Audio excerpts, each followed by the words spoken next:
नमस्कार, मैं डॉक्टर नरेंद्र गुप्ता एक बार फिर स्वागत करता हूँ। ये भाई साहब पूछ रहे हैं कि सर, क्या आप केवल माइंड पर ही प्रेस्क्राइब करते हो, अनकॉमन पिक्यूलियर पर नहीं करते हैं? उसी वक्त मैंने तुरंत इसको जवाब दे दिया था कमेंट करके, मैं केवल इसी विधि को जानता हूँ। यह विधि ही सर्वोच्च विधि है।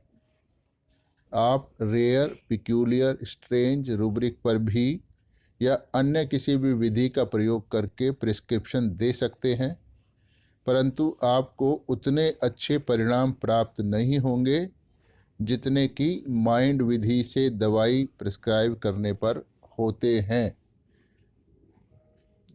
तो ये सारे वीडियो देखते हैं, उसमें हमेशा लिखा होता है, सारे वीडियो का डिस्क्रिप्शन होता है, उसमें कहीं पर भी किसी भी rare, peculiar, thermal, family history, past history, modalities, miasm, age, sex, country, किसी चीज़ का कोई जिक्र नहीं होता है। मैं ऐसी कोई भी बात रोगी से पूछता नहीं हूँ जब तक कि वो खुद स्वयं न बताए।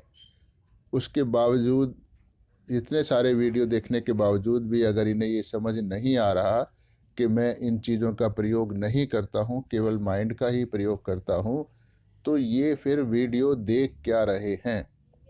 और ये अकेले ऐसे नहीं है, ऐसे हज़ारों लोग और भी होंगे। तो जब मेरे वीडियो आपको देखते हैं आप लोग, तो आपको बिल्कुल पूरा अटेंशन मेरे वीडियो पे रखना होगा और सीखने की भावना से देखना होगा, तब आप कुछ सीख सकते हैं। तो अब होम्योपैथी में तो कितनी सारी विधियां हैं दवाई देने की, और लोग सब इस्तेमाल करते हैं। जैसे जैसे उनकी समझ होती है वैसे वैसे उस तरीके को वो अपना लेते हैं। कुछ बायोकेमिक दवाइयों पर ही इलाज करते हैं केवल। कुछ डॉक्टर सिर्फ मदर टिंचर के सहारे चलते हैं कि एक मदर टिंचर देते हैं या फिर मिक्सचर दे देते हैं मदर टिंचर का, या फिर कई मदर टिंचर सुबह दोपहर शाम वगैरह वगैरह करके अलग अलग समय पर भी दे देते हैं। कई बैक फ्लावर रेमेडी का देते हैं, कई सिर्फ माइजम पे चलते हैं, कोई की नोट्स पे चलता है। तो सब का इतने ज़्यादा तरीके होम्योपैथी दवाई देने के हैं और सबको थोड़ा बहुत रिजल्ट मिलता भी है। इसलिए हर डॉक्टर संतुष्ट रहता है कि वो जो कुछ कर रहा है वो बहुत अच्छा है और वो ही सबसे अच्छा है।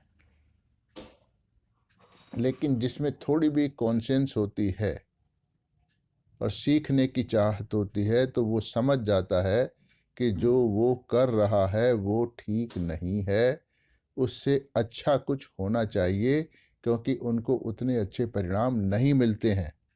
फिर वो जब खोज में लगते हैं तो माइंड सिस्टम जो मैं सिखा रहा हूँ उस पर आकर वो सेटिस्फाइड होते हैं।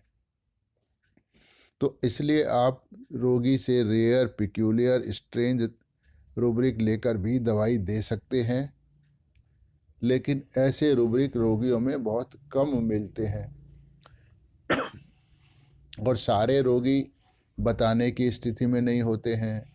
कोई छोटे बच्चे हैं जो बोलते नहीं हैं, कोई बेहोश लोग हैं, कोमा में हैं, कोई दूसरी भाषा के लोग हैं जिनका एक्सप्रेशन उतना अच्छा नहीं होगा जो आप समझ पाओ।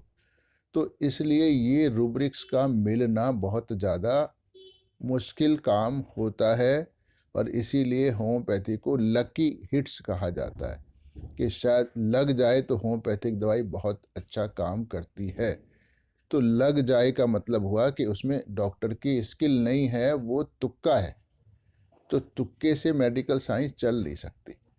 इसलिए हमको अपने प्रिस्क्रिप्शन में एक डेफिनेट रूल्स फॉलो करने होंगे, तो वो माइंड मेथड में होते हैं। तो इसलिए आप श्योर होते हो कि जो मैं दवाई चुन रहा हूँ वो पेशेंट के लिए ठीक है, और इस दवाई के बाद पेशेंट पर ये परिणाम आना चाहिए। तो जब आता है तो आपको पता लग जाता है कि प्रिस्क्रिप्शन सही है। तो ये अकेला मेथड है जो आपको डेफिनेट ज्ञान देता है, डेफिनेट लाइन देता है कि आप अपने सही दिशा में चलें,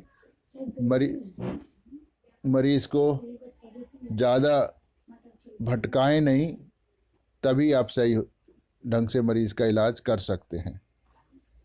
तो फिर इसका जवाब आता है, सर आपका बहुत बहुत धन्यवाद, मैं भी आपके मेथड को समझने का प्रयास करूंगा।